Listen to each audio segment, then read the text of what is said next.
Hi, my name is Amber. Bienvenidos a mi canal.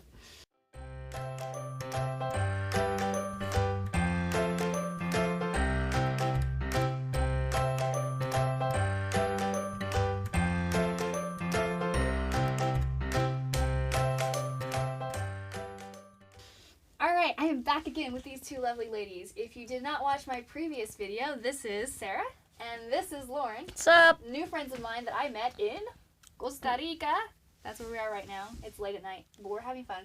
What we're going to talk about today is packing tips and travel tips. We are all three of us solo female travelers, and we're at different stages of this adventure. Lauren, what's your experience, and where are you from? Where am I from originally? Yes, where are you from? I'm from Tennessee, currently living in North Carolina. Have spent 3 years in China. My tips for packing: I would take, anywhere you're going, a pair of clothes in your carry-on. I've had many experiences where luggage gets lost. It happens. So just pack a couple extra pairs of clothes, roll them up. You can look on YouTube channels how to pack them. You can get a whole outfit in just a little bit of tiny space. I promise it'll be worth taking the space. You'll use it. So just pack it in your carry-on. You'll be glad you had it. It makes you, especially on international flights, it makes you feel fresh, especially if you just change your top. If you're touring that whole day, it's nice to have an extra pair. So that is my packing tip. My safety tip: I wouldn't. They're my two ideas. Is don't be paranoid and don't be naive. I think you can really freak yourself out for no reason.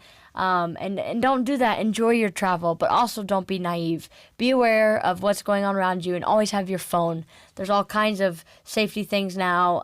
There's tracking things that you can get somebody that can help you be accountable. They can check in where you're at, if you're supposed to be in the right place. I also use Life 360 is a great one for that. Put your friends and family on there, and it's international, so they can. I was actually driving around in Costa Rica, and my dad saw me moving down the interstate, and he texted me and he said, "I hope you have a great day at church. I see that you're headed that way." So that's a fun thing to do. It's fun for your family and friends if they just want to check up where you're at, but also is good for safety. So I would say just get a tracking app and tell somebody where you're at, especially if you're gonna be out for an evening or something. Just tell them where you're going maybe, and then what time you expect to be home, and they'll just be in touch. Share how you use your phone with the taxis.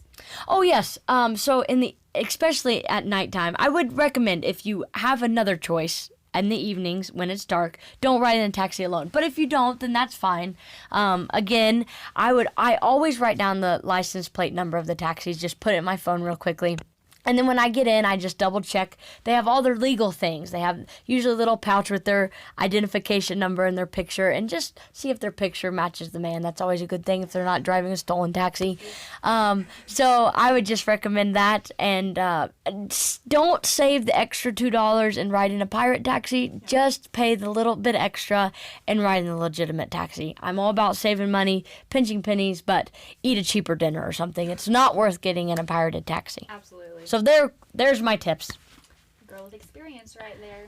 She's the grandmother of the group as far as experience goes. I'm the grandma because I like to go to bed early. That's why I'm the grandma. I go to bed early. Sarah, you are from Indiana. We've been teasing you about your northernness all week because we're two southern girls here. And your travel experience, you are sort of kind of a newbie. You've been to I'm very much a newbie. 2 countries. Yeah. The first one was? I went to the Dominican Republic for my first one, and now I'm here at the DR. Both fantastic. No, not the DR. Costa Rica. Thank you.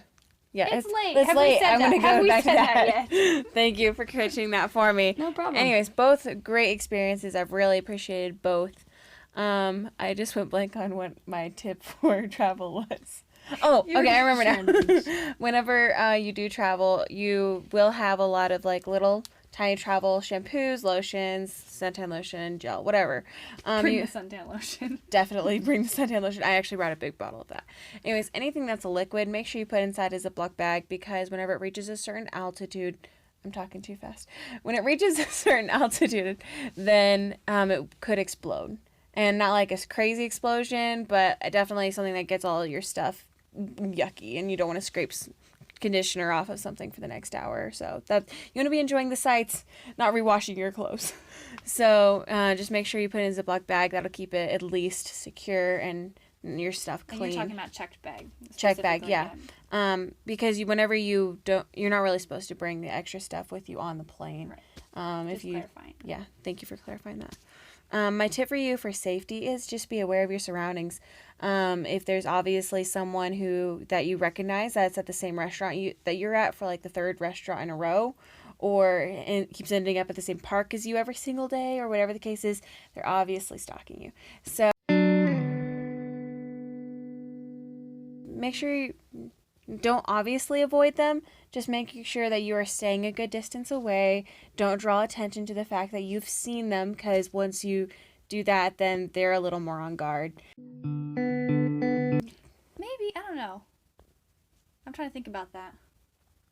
I don't know. With me, when I'm like, I see you watching me. Yeah, well, I guess it would depend on the situation. I would definitely depend on the situation. Another thing that you need to do whenever you are trying to stay safe is make sure you have some sort of identification on you. Just so if something does happen, they know who you are. Mm-hmm. Or if you need to contact someone really fast, usually you have all that information right there with you. That is so good. I am bad at that. I'll have numbers for people that I can contact within the country, and I leave their numbers somewhere that I can't access in a hurry.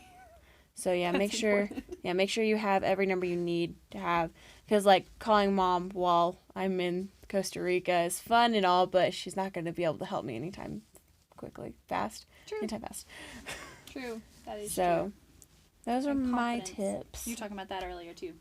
Walking with confidence. Yeah. Yeah. You look like you know where you're going. And if you're nervous, just get around people. Even if you don't know the people, just get around, go inside of a restaurant or get where there's people. And that will usually deter the person. But I can't talk from experience. I've never been in that situation. I've always been very safe. And again, like I said, I lived alone for a couple of years. So just don't freak yourself out, but do be aware. And when in doubt, go around people. People, my favorite thing, as you know, if you know me at all. My packing tip. I love to do packing videos on this channel. Talk about talking too fast. So I won't go into much detail, but one thing that I don't think I've shared here before is after I get home from a trip, I like to go through my luggage and notice what I didn't use. So that the next time around, I know I'm probably not going to bring that again because I never touched it. And that helps me eliminate what I have to bring every time. So I'm like, yep, didn't need that, so I probably won't bring that one again. My safety tip is try to spend time with somebody who knows the area and knows where they're going. When I head to a country, I try to contact somebody ahead of time that either I know personally or is recommended to me by a friend. And I spend time with them. They show me the ropes of what's safe and what's not safe. Good idea. I know that's not always possible, but if you've got an option, see if you can find some connections. And if you can't find a person, just do a lot of research before you go. Yeah. All right, so we have to wind up because my camera is almost full. I've done so much videoing on this trip. So we're going to say bye for now. See the link below if you want to see my other video I made with these ladies. Thank you so much for being here. Please give this video a thumbs up if you liked it. And tell me below if you are traveling. Cat Travel's coming up. So until next time, I hope you have a great rest of your day. Ciao. Ciao.